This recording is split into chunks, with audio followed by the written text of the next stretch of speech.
Last time we talked about it, I was living out near Sandringham. Hit up my favourite spot on the corner, and the walls are a fake sky blue. And you're a hotshot now, put up in motels, all expenses paid, and you're a rock star, mate. Easy come, easy go, easy high, easy low.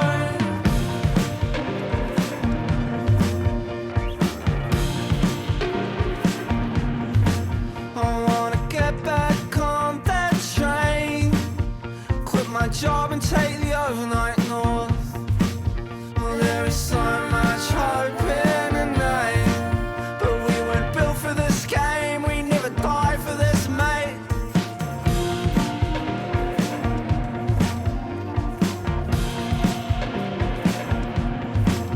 And in the winter time I had my kid, you held out hope. And on election night I lost my job, they cast their vote. There are 3 times we die, 3 times we die.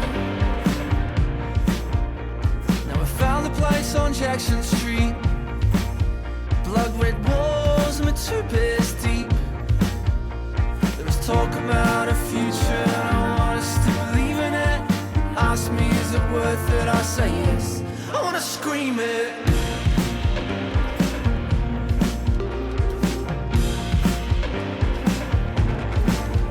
Like the morning after the day before, there's a friend, there's an end. You're on the edge of your second death. Me, I died last year, day after my birthday. And in the winter time I had my kid, you held out hope.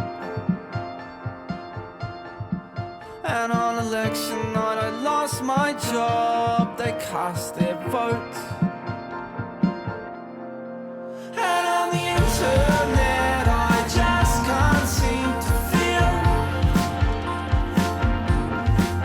And in the morning dread it is gone and it was never real.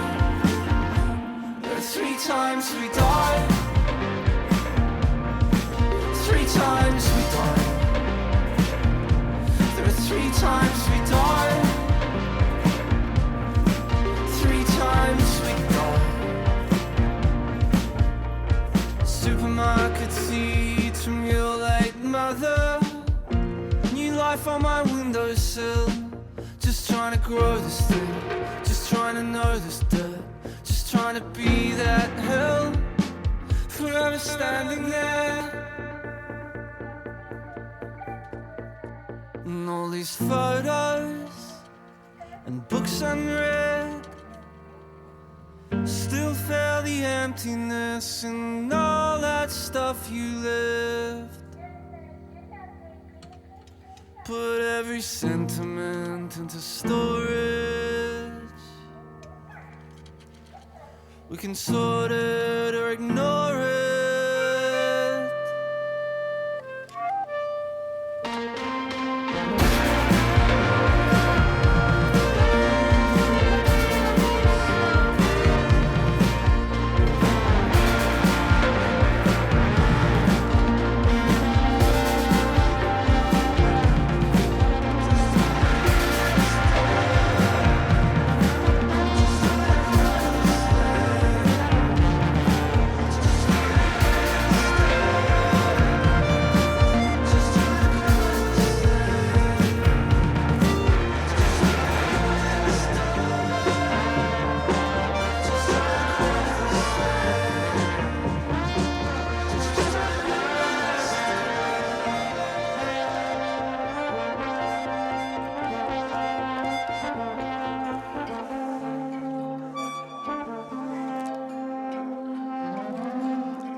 That was Lake South with a song called To Know This Dirt. and I am extremely privileged to have Lake here in the studio in Dolby City to talk about his new album.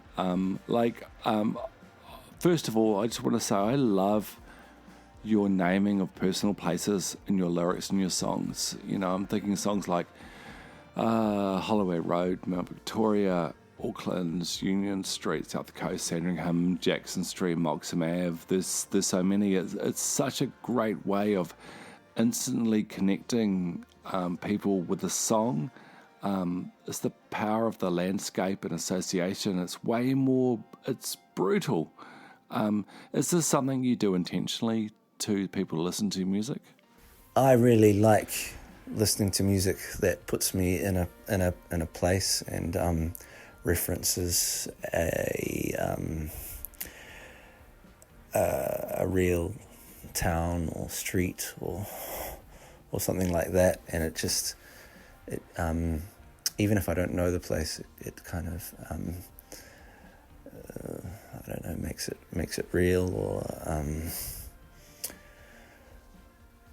or yeah, I guess it makes it real. There's a kind of honesty in it, and you can place yourself there, or you know that somebody has been there, and it's not just some sort of vague idea or just some sort of vague kind of I guess when we write songs, sometimes you can tell if someone's actually writing a song and it's just a song and they kind of worked at it, and you know, you can, it's I guess it's harder to suspend disbelief that it is a real event or something, and that's hard to relate to. And you know, you can kind of, sometimes you get the vibe that song's just been written in a room with a bunch of songwriters to appeal to a certain demographic. But if we can as songwriters be honest, or even get really good at writing stories. I mean, we don't have to be honest and tell the truth all the time, but I think if we can tap into that truth of humanity, then we're doing our job. And I guess using street names and places is some sort of hack to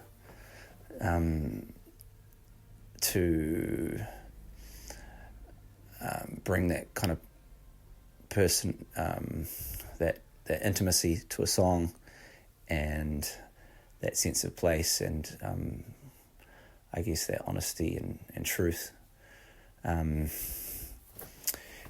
So to answer the question, I guess there's an intentionality there. Is that a word? And I do, but it's normally like, okay, here's a thing that happened, and here's an experience I had, and where did that take place? And as I'm writing it, if I put myself in that situation, in that place, then I can really mine it for its for everything that happened there, and really experience it again, and kind of put that emotion into the song. So if it works, and if that particular name of that street works in the actual song, you know, if it scans well, then I'll use it. Sometimes it won't, and I don't. Or sometimes I'm a little bit lenient on how close I was to that particular place. There's one in the Auckland song. It says ran up to Union Street, and that was about a protest up in Tāmaki Makaurau in Auckland. And yeah, kind of just got lucky that it was called Union Street, and the whole song is about solidarity. But it's actually the street that we sat on and stopped the traffic. So yeah, that was lucky. I would rather be with you and on your side than on their side. And that's what I've chosen, and that's where I'll stay. And I don't really care if you disagree or agree with me. I'm not a propagandist. I'm not a theorist. I'm just an old man who's grown older and tighter. But I'd rather stand here with you than anywhere else. This is my side. This is where I'll stand. And I just hope that one day there'll be thousands of you. And I hope that will happen. And remember that everything is possible. Everything is possible.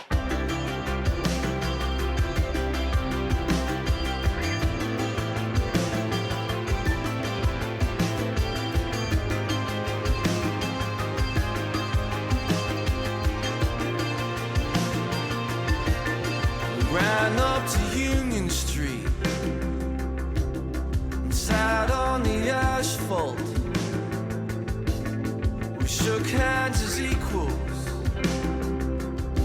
A little trick of the light. I can see you on the porch there, with a blue shirt and the shiners. Let us stand here at the doorway. Let us stand for something good.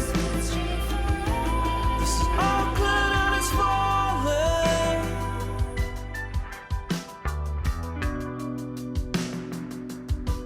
We will take it in the day.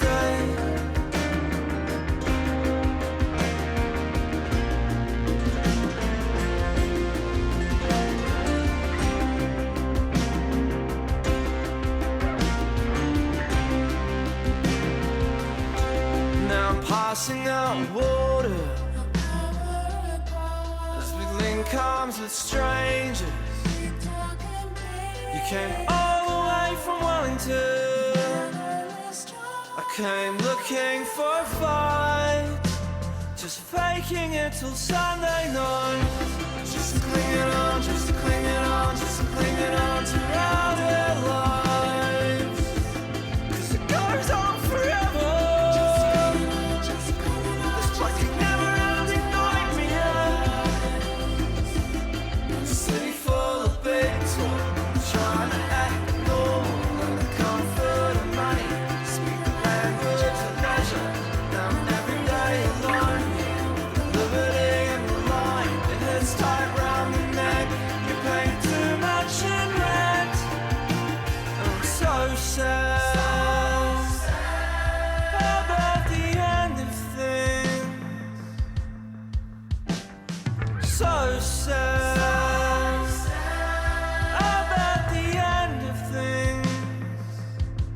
This is Auckland and it's falling.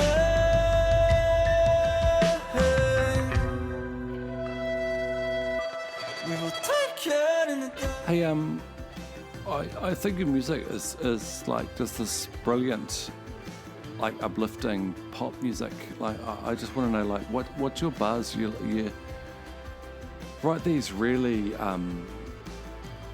just like sad kind of lyrics, but on the other hand, you're musically it's instrumentally it's really uplifting. You know, are you trying to tear your listener apart? What's going on?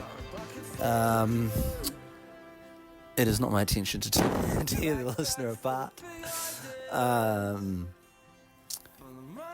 But it is intentional to imbue my songs with hope and joy and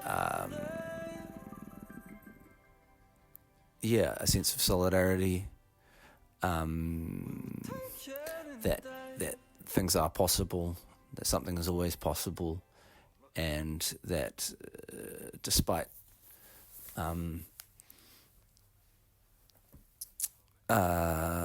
the meaninglessness of life, and despite the kind of neoliberal hellscape we live in, we can work together as comrades and friends for a better society. And, and I guess a lot of my songs are just about those kind of moments of friendship. And for me, friendship is solidarity. So, I mean, shit's hard, everyone's broken, and as we get older, I think we just kind of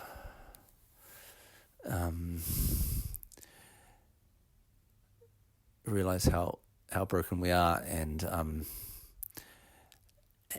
it's, I was just thinking before, it's really hard to be excited and have confidence as you get older, because you remember what you were like when you were young, and how much you've learned since then, and how many setbacks, and how hard life is, and you've become so disappointed, and there's only more disappointment ahead of you because all those dreams that you had haven't come to pass, and all that hope that you had that we could live in a place where individualism and neoliberalism and capitalism and all those systems that focus on the individual, despite them being kind of disproven as methods for human emancipation and for human happiness, even though we know, like, and we've done studies to say that those things are erroneous and not good for us. We carry on, and every few years we have somebody else telling us that we can get rich if we just have a small government, and we just focus on ourselves, and it's really sad that carries on. So as we get older, there's all these setbacks that happen.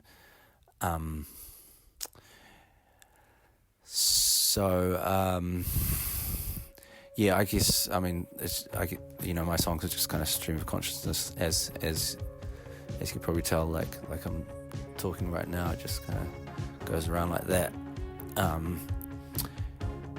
Life is suffering, but there is so much happiness and friendship and working together and love. I've been waiting for you. Soft light and shuttered streets. I've been living hopeful. North light and get rich quick. The steadfast and the spirit hard. You get one night for you to keep. Put on your coat. Leave though it's late. You are not what you owe. You are not what you made. Your family and friend, and you're dead in the end. I think I found my people. I think I found my people. Need a surrender. The old rules of 9-9, where the fake grows. You died and rust. True love in real life. Buried treasure. We are building forever. I think I found my people. I think I found my people. It's such an old shop country, but this plastic saving lives. Nothing lasts like it used to. There's everything wrong with this life, and you are everything right. I think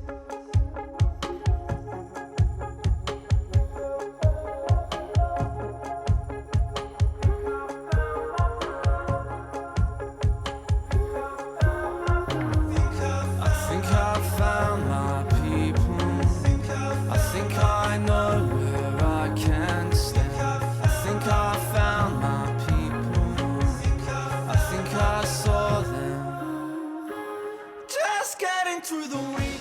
$2 Shop Country. That chorus, I think I found my people. It's a beautiful line and melody. I've got two questions about that song. How did you find your people, and where did you find your people? I used to live in the hut, in Lower Hut in Te Aokarangi, in Te Whanganuatara, the other side of the whanga. And we lived right near a place called the Remakery, and the person that started that kaupapa kind of left that particular place and started another similar kaupapa further up in Nainai or Ngaingai, and it was basically about teaching people how to plant seeds, gather seeds and plant them, and get seedlings, and basically just how to make a garden. And her team had a weekly thing on Saturday mornings, and it was just when our kid had just been born, and it was the perfect thing to do on a Saturday morning, with Raph in the front pack or kind of crawling around. And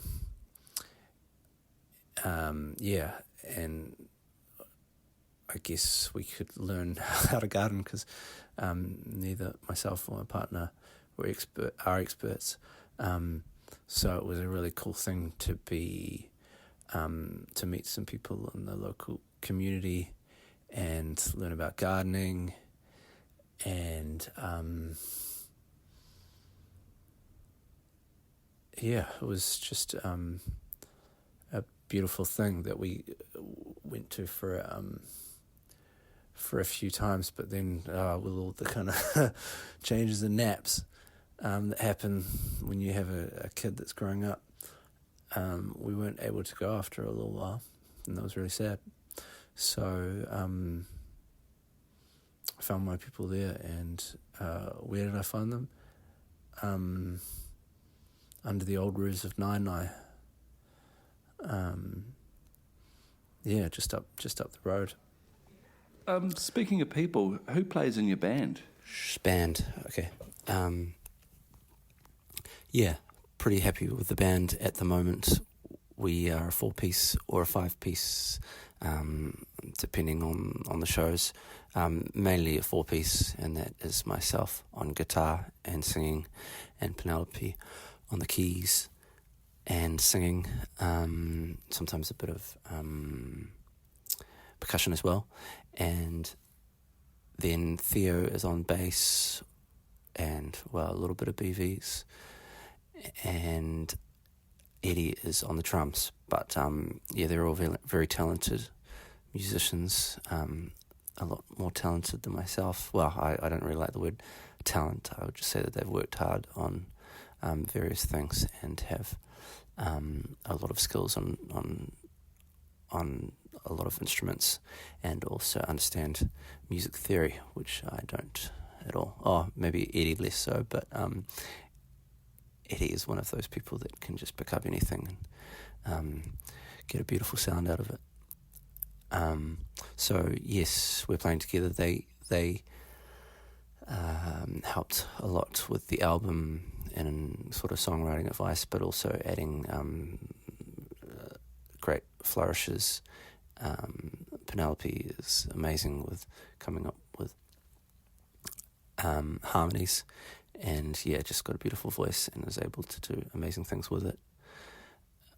So I would just basically say, here's a line, and she would come up with 10 different options of BVs, and that was always great.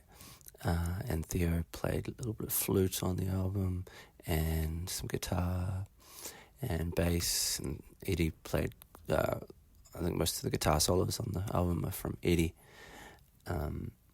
even though he's the drummer, and also he played a bit of bass as well. and Penelope came up with some great keyboard lines, as did Theo. So yeah, really, I just had a few chords on the guitar and some lyrics, and then they made my song sound a lot more interesting, which I'm very, very grateful for. And then I basically spent a year or two just tinkering with it on my computer to make it sound exactly how I heard it in my head, and probably failed, but then you come up with whatever you come up with, right? So tell us a little bit about this new album. Yeah, so the album is called We Lived Our Lives on Top of This, and that is a line from an Elizabeth Strout book called Oh William! And there's just, her books are just full of little sentiments and thought-provoking ideas about life, and I'm always in tears when I read her books, and sort of reevaluate my life and what I'm doing, and just kind of get new perspectives on things. And yeah, I'm really grateful for her books. And We Lived Our Lives on Top of This is just about those kind of things that exist beneath us and beneath our relationships with people. And that sentiment is particularly related to the song The Tip, Winter 2002, and the album, which is the last song, which I guess was originally going to be the first song, but then you write other songs, and I wrote that when my partner and I were on our what they call baby moon, I guess, a weekend away before we had our kid. And I wrote that song after reading another Elizabeth Strout book. But yeah, just those kind of things that when you're, I guess, in every interaction with somebody, that they've got their shit and you've got your shit, and that kind of stuff is unsaid between you, and yeah, just thinking about that kind of thing.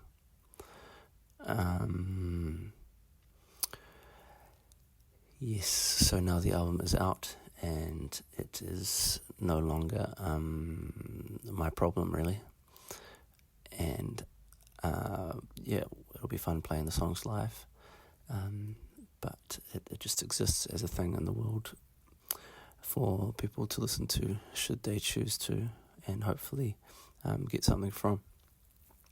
And maybe in a year or two I'll be able to listen to it again and hopefully enjoy it as well. But at the moment it's in that kind of period where it's hard to listen to for me personally. But I know at some point I did think every song on this album deserved to exist, and I did think every song on the album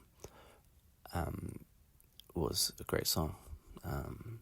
So yeah, that's what I hang on to as I part ways with it.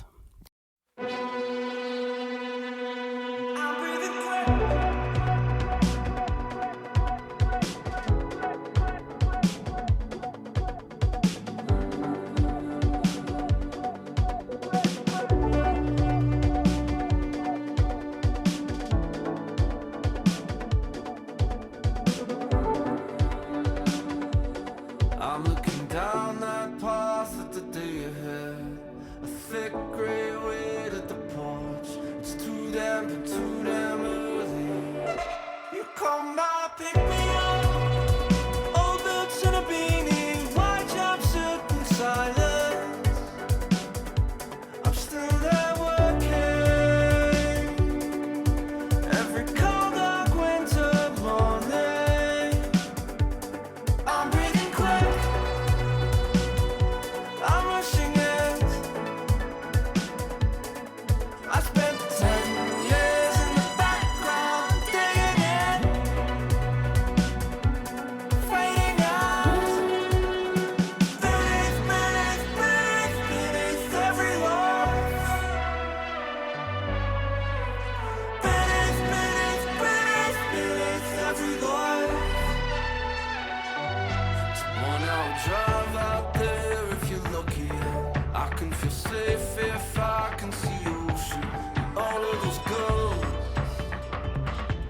Hey, you're about to embark on a big tour. Where are you heading to? The tour starts next Friday, the 27th of June, in Pōneke, Te Whanganui-a-Tara.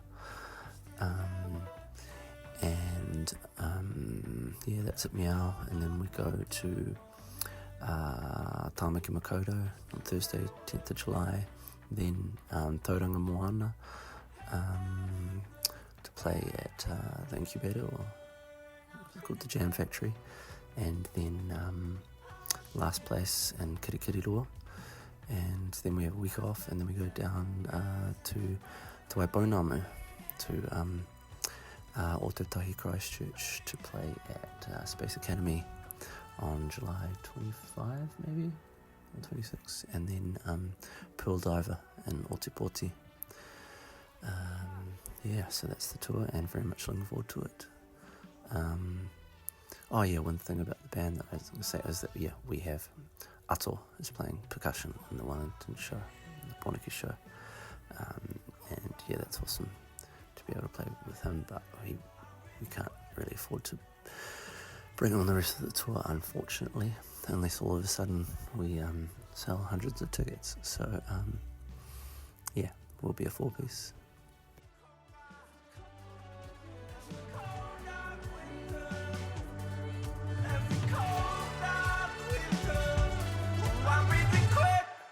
Hey, if people want to listen to your music, where should they go? I put so much time into this album, and yeah, spent literally years mixing it and recording it, and then and I guess tinkering it. Probably spent too much time, and many late nights, and then early mornings. So yeah, basically I lost a lot of sleep over it. And then, it's just kind of one of those things with music and with being an artist. I mean, it's no new thing and everyone gets it, but basically the cycle is something is missing in my life, and I'm just getting a bit antsy and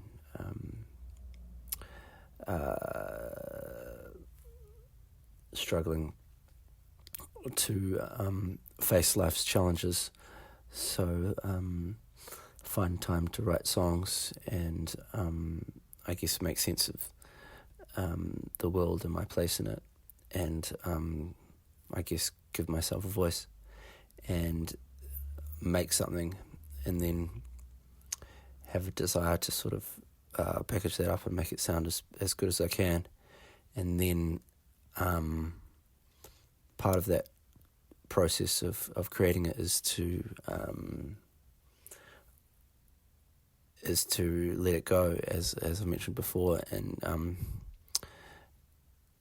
give it over and take it out of my hands and out of my head. And to do that, I kind of need to release it. And then when you release it, it's gone. And then I guess, I mean, I know I shouldn't, but it's very hard to not have some sort of feel like you need external validation for you as a person, and for your art to be happy. And I know that we should all love ourselves unconditionally, because we deserve love as human beings. But it is really hard to do that. So sometimes it's nice to get some sort of validation for what you put a lot of time into, even though, I'm trying to not think like that at all. And so basically, you make something, you put it out, and then I think to avoid that sort of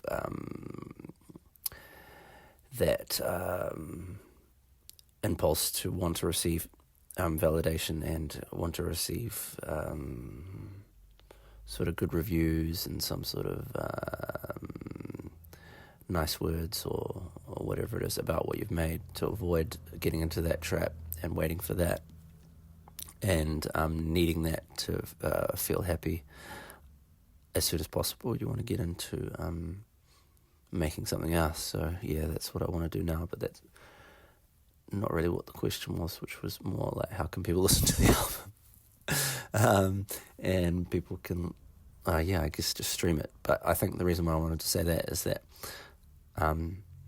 you put a lot of time and effort into these things, and in the end, I guess out of that sort of insecurity of the music, and at the same time wanting it to succeed, but then some sort of self-preservation technique, self-defense mechanism, is to not put too much effort into something that might not be well received. So everyone can stream it everywhere, obviously, on all the streaming sites and Bandcamp, etc. But I haven't made a physical representation of the album for this release,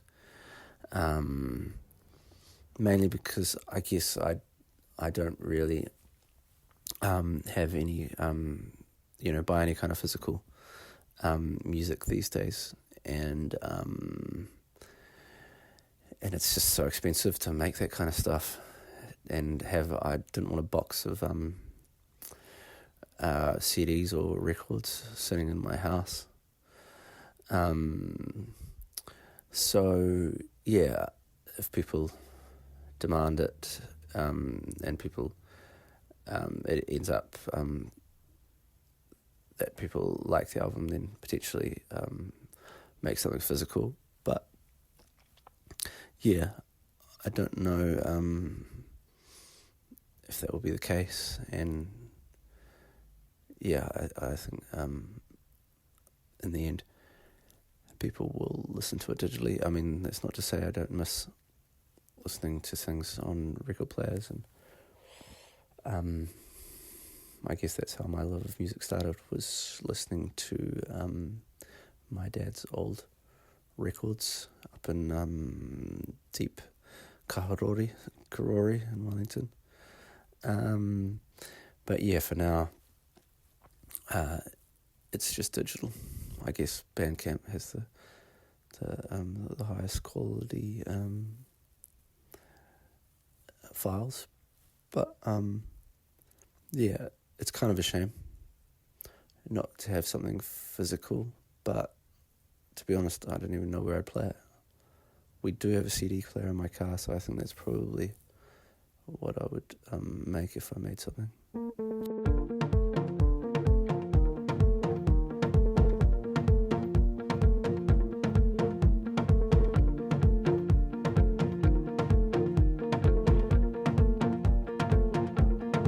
See, they knocked down marks and built 4 townhouses. Spent all those years trying to shake that fear. And the storms hit hard on the south coast. Homes in the hills, a road you were right to go. And I promise I will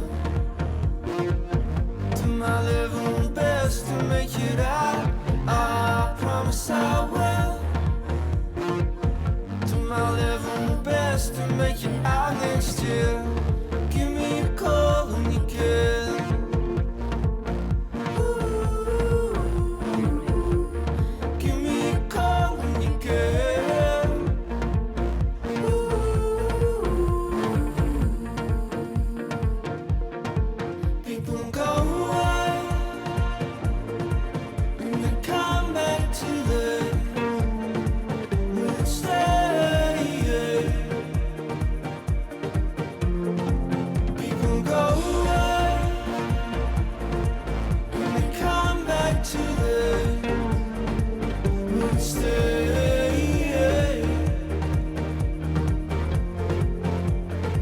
Forever you and me, mate.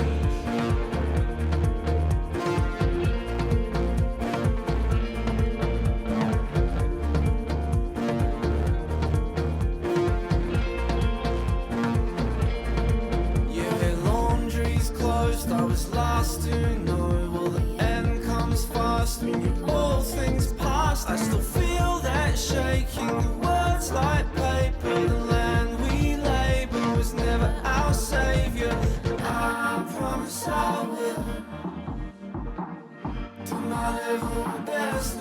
it out. I promise I will do my level best to make it out next year. Give me a call when you can. Ooh, give me a call when you can. Ooh.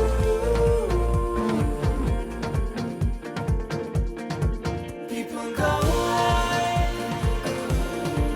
and they come back to the stay.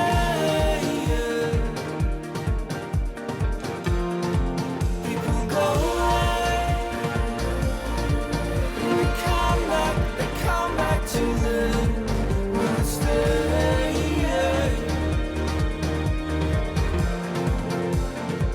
Forever you and me, like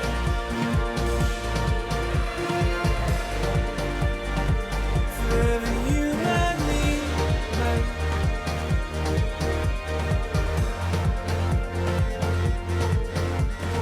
I've been meaning to call you all week, but these words lose weight when the words we never speak. Think it every single day, but I know it's getting late.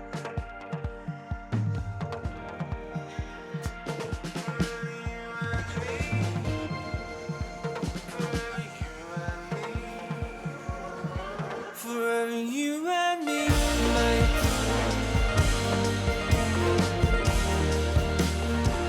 Forever you and me, mate. Forever you and me,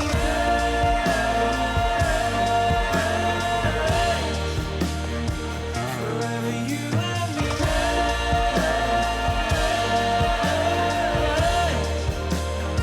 forever you and me.